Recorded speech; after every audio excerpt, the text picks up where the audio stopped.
The humid morning air carried a sharp voice. "What game are you playing, old man?" Captain Thorne strode toward the battered pickup at Naval Station Norfolk's gate. Inside sat Randall Stone, 83, his weathered hands steady on the wheel as he stared at the distant warships.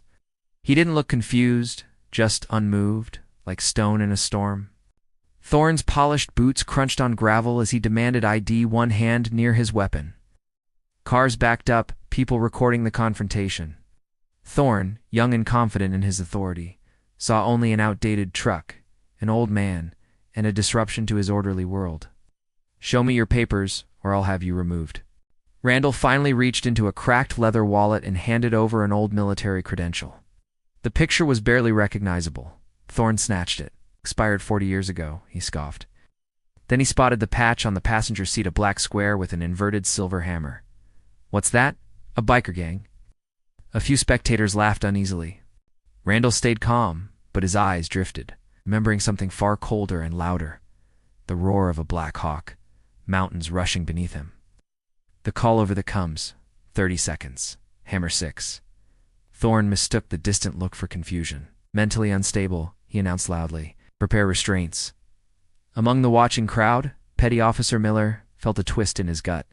His grandfather had told him stories of quiet men who'd done impossible things. Something about the old man and that strange hammer emblem felt wrong to dismiss. He stepped back to his car and secretly made a call to a high-ranking family connection, Master Chief Peterson. Within moments, Miller hurriedly explained the situation, the expired ID, Thorne's humiliation tactics, the patch, the name on the credential, Randall Stone. On the other end of the line, Peterson went silent.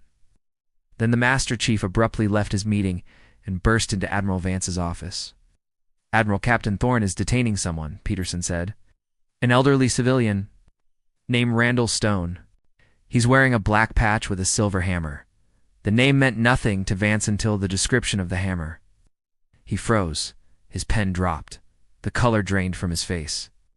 Without another word, he ordered a vehicle, an honor detail, an immediate halt to Thorne's actions.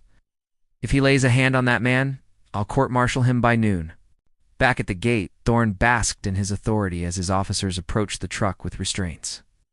Randall exhaled slowly, looking past the captain toward the American flag. When Thorne demanded his name again, Randall finally spoke. "Hammer 6. Thorne mocked it until the screaming tires cut him off. 3 black vehicles swerved in, Marines in dress blues, forming a wall around the scene. Admiral Vance stepped out, fury radiating from him, and walked straight to the old pickup. Then, before hundreds of stunned witnesses, the 4-star Admiral snapped into a perfect salute. "Mr. Stone," he said with reverence, "you have my deepest apologies. It is an honor." Thorne's smugness collapsed into shock. He tried to defend himself, but Vance silenced him with a single icy look. The crowd fell silent as Admiral Vance faced them. "You see an old man in a worn truck," he said, "but I see the last surviving member of Operation Nightingale. So classified, even its heroes were recorded as dead. The man who held on a pass alone for 72 hours, with nothing but scavenged weapons and sheer will, a legend, with no medals because his accomplishments can never be public." He pointed at the hammer patch. "That symbol belongs to a unit without a name. Leadership was their identity, his Hammer 6. Thorne looked as if the ground had disappeared under him. Pain, disbelief, and humiliation washed over his face.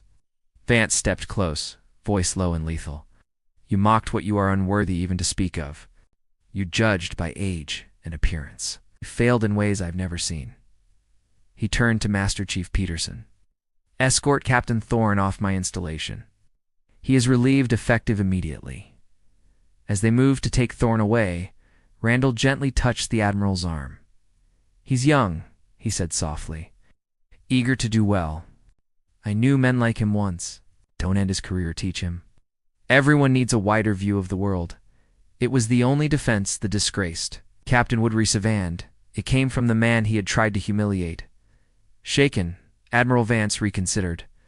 The immediate damage would stand, but the punishment would not be ruin. That same week, he ordered a mandatory training program for every security officer on base, the Hammer 6 program, focused on humility, de-escalation, and recognizing that greatness often wears no rank. The base issued a formal letter of apology, though Randall never asked for one, and didn't even attend the meeting.